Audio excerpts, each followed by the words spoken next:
Hey guys, how's it going? Kevin Cleary here with a knife video for you. Today we're going to have a bit of a Christmas theme going on, and let's just imagine a scenario in which you're out getting Christmas gifts and you've got that one person on your list who's a little harder to buy for, and you're wondering what to get. And the age-old question of Christmas is, how do you know if the person is going to love the gift that you get them? And it's pretty natural for us to just simply ask the question, well, if I like it, they should like it, right? And those of you who are watching this video, I know you like knives, and so do I. And so it's tempting to go out and buy a knife for everyone on your Christmas list. And of course, while doing that, it's perhaps even more tempting to buy, maybe one or two extras that you can maybe add to your collection. Since you're spending money anyway, you may as well treat yourself a little bit too. Now, the question becomes, can you give a knife as a gift? And I would love to hear your stories down below of successes and failures. Have you given a knife to someone who just loved it and from that point on carried it every single day? Have you had that experience? Or perhaps you're a little more like me and you've given a knife to somebody and you kind of tell them, look, the idea is you carry this with you all the time. You always have a tool with you, and they don't get so much into it. And I've had both experiences. In fact, I've had a couple of family members who who approached me about a knife, and I gave them one, and then from that time on, they've bugged me all the time, like, hey, have you got any knives for sale? I really need another knife. So I've had it both ways. And I've even had a couple of family members who have sort of passed on the addiction to others. My one cousin who's in the military, we have a military base in my town. He was up here on a course, and he came in, and he came to visit me, and said, "Hey, look, he has probably 4 or 5 knives that he's bought from me over the last couple of years." But he said, "No, look, I've got a couple of buddies. Do you have any knives you can sell to them?" So sometimes it works, sometimes it doesn't. And so the first thing you got to think about is, should you buy a knife as a gift? Well, is it for me? Okay, or is it for anyone who watches this channel? Then the answer is probably yes. Now, I better qualify that just a little bit by pointing out, and by the way, let's get some knives in this Christmas tableau that we got going on here. So yeah, is the gift for me? Because if so, then a knife is probably completely appropriate. If it's not for me, then, oh wait, before we get there, there are some knives that are not appropriate, okay? If you're going to stop at the gas station on the way to my house and pick up a knife, then don't bother. That's a pass. If you're going to buy me, the standard Gerber or Buck that are on sale at Walmart, that's probably a pass as well. Okay, okay. Not that those are all bad knives. I know there's some Gerber fans out there and some Buck fans. I don't want to upset you guys too much, but um, generally speaking, you're a little more likely to buy something that a knife guy is into if you avoid those companies. Anyway, moving. Same with SOG. SOG is, I don't know about you guys where you're from, but in Canada, SOG stuff has recently kind of been all over Walmart.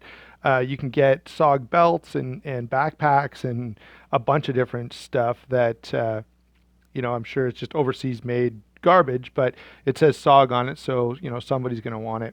Anyway, let's get back to the point that I want to make here, and that is, if you're buying a knife for someone else who doesn't watch this channel, who may or may not be into knives or have a little interest in knives, then I think there are some considerations that need to be made. Okay, for everyone else, buying a knife as a gift can be a little bit difficult.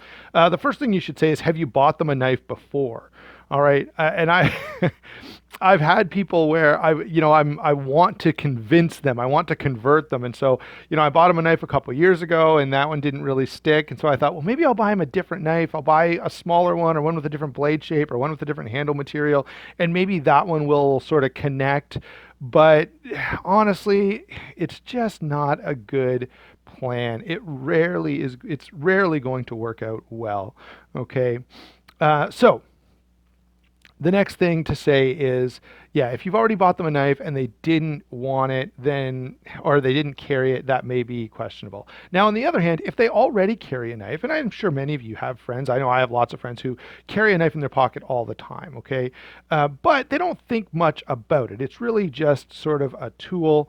Then that can be questionable whether or not it's a good strategy to buy them a knife, because maybe the one they have is just the most perfect thing they've ever experienced and they don't want something else. All right. So that it might be a total bust that way. Or perhaps they've gotten used to using a knife a certain way. And if you give them something, you know, let's say you give them a para two, and we'll come back to the para two in a second, but you give them something like this, and they've been used to carrying something that's a little heavier duty that they pound on all the time, that they, pull staples out with and everything else. They may not, they may not have the best philosophy of use for whatever knife you're going to give them. So that can be something to think about as well. The other thing is, I think we as knife guys fall into this trap. All right. We always want something better, right? If you're carrying something like this, you're going, hey, and you would say this Bird Raven 2 is a great knife. Now, by the way, even this presents a bit of a problem. Okay, so let's use this for an example for a moment. Let's say you've got a friend and they carry like a Gerber paraframe every day, and you think, they could benefit from a better knife. They really could. And so you go out and you spend the $40 and you buy them a Bird Raven 2. Well, there's some things about this knife that maybe they don't know. The ergonomics are really, really nice. That thicker blade stock makes it pretty tough. The BD1 steel is a big upgrade over the, stainless, whatever they call it, surgical steel that's on whatever crappy knife they're already carrying. And you kind of appreciate all these little points that make the new knife a huge upgrade, but they may not know or care about any of that stuff. And so they may end up saying, my paraframe looks way cooler than this. Why? I don't know why I'd want to carry this thing, and I'll stick it in a drawer and forget about it, not realizing that it's a vastly superior knife. Okay. And that's sort of scalable, right? Who knows where their appreciation level and knowledge level is when it comes to owning and using knives. Now let's get back to the Para 2 specifically for a second. Okay, this one is a good example because this won my recent little unscientific survey, right? I asked you guys, if you could, magically have a genie poof a knife into everyone's pocket, which one would it be? And in some sense, that question is kind of asking which knife would you give as a gift? And many of you said the Para 2 or the Para 3, which is a great option. And for people who kind of know what they're getting, that would be really, really good. However, there are some potential shortfalls. Okay, first of all, they may look at it and think it's ugly because when you're not used to seeing Spydercos, they can be off-putting. And a lot of people still think Spydercos are ugly even after they've been around for a while. But for the average person, they're going to look at that and go, that is the weirdest looking knife I've ever seen. Number two, if you buy them, a standard one in S30V or this one in S35VN or S110V or S90V or whatever the case may be, how do you know if they're going to be able to sharpen it? Maybe their sharpening skills are limited and they're going to get this and be like, holy cow, I don't know what you did to me, but I cannot get an edge on that knife. And I've had people say this to me where they're like, I don't know what is wrong with this knife, but I cannot get an edge on it. And I just know, it's a really hard steel and and maybe their sharpening skills are not up to snuff. And so usually in that case, I give them a couple of pointers. I tell them to stick with it and everything's fine. But you may end up getting yourself a job, right? Where every time their knife is sharp. And I have a friend like this who I gave him a knife a few years ago. And, once every 6 or 8 months, he comes in and he's like, hey, something's not right about this knife. And usually it's just gunked up. I take it apart. I clean it out quickly, hand it back to him. And he's like, man, what did you do? And he never does it himself. He always just hands it off to me. And I don't mind because it's only once every 6 months. But, what if you had 5 friends like that? Now it would get a little problematic. So you may be getting yourself a job.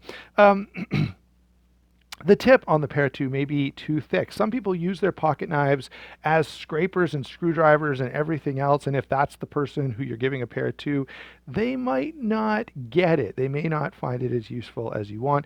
And even the lock, I've handed people this knife and have them be just totally perplexed as to what to do to get this thing to lock. Now, I know that's a matter of education, but you don't always get to give instructions. And sometimes I feel like when I give a knife, I want to, you know, I want to say to the person, you know, here's a knife, but watch my review so you can understand what you've got here, okay?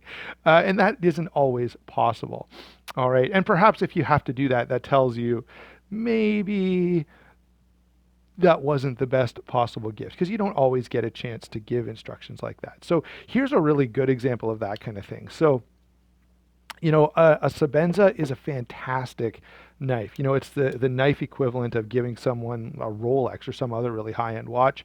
And some people are going to really, really appreciate it. All right. But others just won't get it.